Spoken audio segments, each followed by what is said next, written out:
The truth behind the JT Miller trade has been revealed, and some of the details that have emerged are pretty shocking. We're also going to get into some of the pieces that come back the other way for the Rangers, and one part of the trade that fans have missed completely. We're going to break it all down in this episode of Rangers Digest, but before we do that, a quick reminder to hit that subscribe button. About 74% of you who watch these videos are not subscribed to the channel, so if you want to stay up to date with everything that's going on with the New York Rangers, it's free. Be sure to hit that subscribe button. Now, big trade that just went down. The New York Rangers obviously acquiring JT Miller at last. It sounds, it felt like I was talking about JT Miller for the last 2 or 3 weeks, becoming a New York Ranger, and finally Chris Drury pulled the trigger, and obviously they had to get the trade just right. And I mean, some of the pieces going back to Vancouver are very interesting, but we're more interested in what's coming back to the New York Rangers. And in my last video, I broke down the trade itself and why I think it's a great trade for the New York Rangers to get a difference maker in JT Miller. But we didn't really touch on some of the other pieces in the trade and some of the fallout from the trade, and some of the other details about JT Miller and why the Rangers made the trade are very interesting. So let's get right into it. JT Miller, Eric Brandstrom, and Jackson Dorrington come back to the New York Rangers in return for Filip Chytil, Victor Mancini, and a conditional protected first-round pick. So obviously the condition on that first-round pick is that it's top 13 protected in this year's draft. There's no retention on JT Miller's contract, so the Rangers eat all $8 million of it. And the Rangers really like Miller, and Chris Drury wanted to make it happen. That is no surprise. That much we know dating back almost a month or two at this point.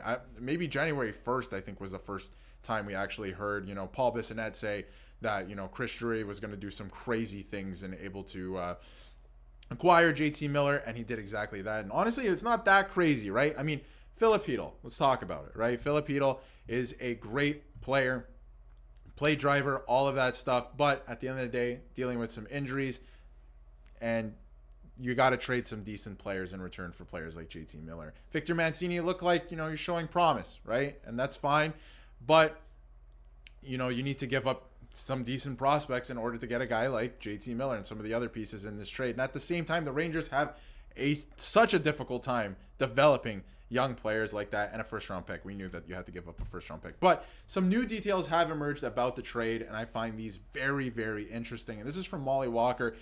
JT Miller to the New York Rangers trade. The Blue Shirts see him as a player who can make the team better now and be a key part of the future core.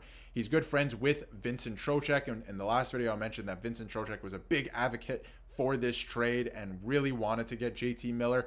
On Chytil, the organization felt it had to be smart and prioritize reliability. So the organization also realized that, yes, he was, I know injury prone is thrown out there a lot, but that he was injured, and that was a thing that they were probably going to have to manage going forward. So that was a factor in the trade. And on Mancini, he was projected as a 5th or 6th D-man to them. So a depth defenseman, not a depth defenseman, maybe an everyday NHLer, but lower in the lineup. So, to trade him, if that's really what they thought about him, to trade him and Chytil to get a guy like JT Miller who will make an impact in your lineup right now and scored over 100 points last year, I think that's a pretty decent trade. And if you look at JT Miller's stats so far this year, not doing exactly what he did last year, but he still has 35 points in 40 games, which is very respectable. Not even respectable. That's great, right? Like, that's fantastic. There's a lot of turmoil in Vancouver so far this year. They're not the team that they were last year, and he's logging a lot of ice time. He also took a leave of absence, earlier this year. So this all factors into that as well. So I think it's very interesting in that way. Still having a pretty decent year. So obviously they didn't feel too bad parting with Chytil. I love Chytil, by the way. I think he was a great player. And, if he wasn't dealing with any of the injury thing, probably wouldn't be included in this trade, right? But that is the way it's going. And unfortunately, hockey is a business at the end of the day, or the NHL is, I should say. But on Mancini, again, he was projected as a 5th or 6th defenseman to them. So again, he was showing signs of promise earlier this season, like he would develop into something, but I don't think Vancouver was ever going to trade JT Miller without getting a right shot defenseman back in return. And from Molly Walker, again, the Rangers are looking to identify who their key core guys are moving forward, and this deal reflects that. So I think that's very interesting. They're looking at their entire lineup right now and saying, who is going to be here for not only the foreseeable future, but next year. And we know that Chris Drury can get pretty ruthless. Like we saw it with Barclay Goodrow last summer, and then we saw it with Jacob Trouba just 2 months ago. So, we know that he can get pretty ruthless with these things. So they're trying to identify right now who's going to be here next year and, heading into the future, who's part of our core. Because right now, it's JT Miller for sure. He's only going to be 32 years old. So very interesting stuff there from Molly Walker. And again, there's a lot of fan reaction out there. The breakdown really comes down to, Victor Mancini, Philip Hedl, two guys that maybe weren't going to end up being anything too fantastic, especially Hedl with the injury stuff. Mancini, again, what they thought of him. But in return, and we'll break it down now, the players that the Rangers are getting in return, and, farewell to Philip Hedl and Mancini. Wish you all the best. I thought that you guys were fantastic for the New York Rangers. I was a really big fan of Victor Mancini, but again, hockey, NHL, it's a business. Now, in return, we know what we're getting in JT Miller. But the other two pieces, who are they and why should Rangers fans be excited, right? Erik Brannstrom is a good puck-moving depth defenseman. And then Jackson Dorrington, not too many people know too much about him, and he's an unproven prospect. Now, if you look at Erik Brannstrom so far this season, he only takes makes, I should say, $900,000. And Erik Brannstrom is also part of the deal. Small sample size, but compared to his Canucks teammates, he was very good. Definitely one of the benefactors of my model weighing the quality of teammates. So if you look at the advanced analytics, if you like advanced analytics, this guy looks like it could be a good, sneaky little pickup here for the Rangers in addition to JT Miller, who was the centerpiece of this deal, of course. But a nice, sneaky acquisition, I think, here with Erik Brannstrom. And again, not a big sample size so far this season. He's bounced around a lot of teams so far. He was highly sought after as a prospect. Definitely not a prospect anymore. He's going to be 26. But plays, almost 15 minutes on average per night. He only has 8 points this season in 28 games. But again, bouncing around a couple teams. He has a -4. I don't put too much into plus-minus unless it's absolutely egregious. But again, I think he could be a sneaky pickup here for the New York Rangers. And listen, I'm not saying that he's going to come in, he's going to play top 4 minutes right away, and he's going to be like this great defenseman. I'm not saying that. I think as a depth option, if there are injuries along the way and the Rangers look like they're going to make the playoffs, I think that this is a better option than maybe calling somebody up to disrupt their, development in the Hartford Wolfpack system, or, calling up a guy from the AHL, the Hartford Wolfpack, and he's just not ready to go. So I think it might be a pretty sneaky pickup in that way, and we'll see if he pans out. He hasn't yet at the NHL level. Obviously, he's 25, but he's bounced around a lot of teams, and a lot of those coaches didn't like them or couldn't work with younger players.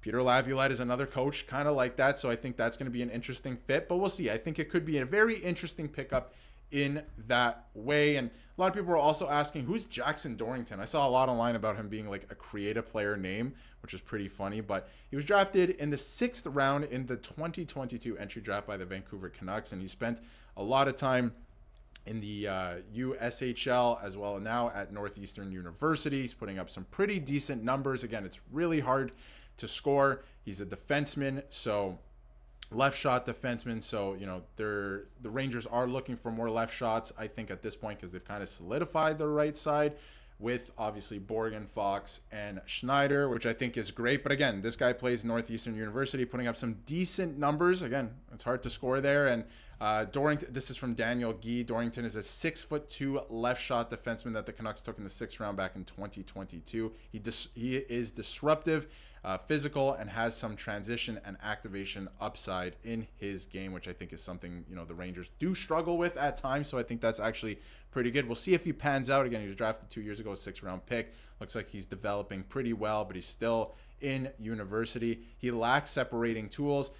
He's in his junior year playing for Northeastern. He has 10 points in 23 games so far this year. So this is not a guy you're probably going to see much of for a while. We'll see what he ends up being. But again, I think that, not a bad return in addition to JT Miller. At least it wasn't just JT Miller in return. I think you have two guys here, a project player in Erik Brannstrom and Jackson Dorrington, who could potentially turn into something. And the last thing I'll mention in this video before I wrap it up here is there was so much made during the summer and when Jacob Trouba got traded about how guys will not want to play in New York anymore. They absolutely will not want to play for Chris Drury because he's cutting guys and all of this stuff. The NHL is a business at the end of the day, and I think a lot of people do want to play in these big markets like New York, like Toronto, like everywhere else. that is a big market, like even Boston, for example, where they're very, these markets are cutthroat at times, but the NHL is a business, right?